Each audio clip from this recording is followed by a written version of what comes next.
Want to keep your Telegram chats more organized?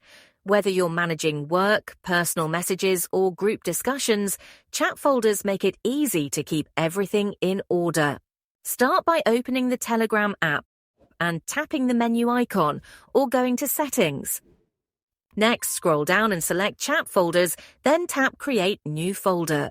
Give your folder a name like Work, Friends, or Important to keep related chats together.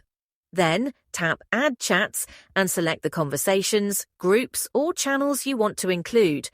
Once you've chosen them, tap the check mark to confirm. If needed, you can also exclude specific chats from the folder. And if you're a Telegram Premium user, you can even customize the folder color to make it stand out. Once everything is set up, tap Save, and your new folder will appear on the main Telegram screen right next to All Chats. Now, switching between different chat categories is quick and effortless. If this tutorial helped, don't forget to like and subscribe for more Telegram tips. Thanks for watching, and I'll see you in the next one.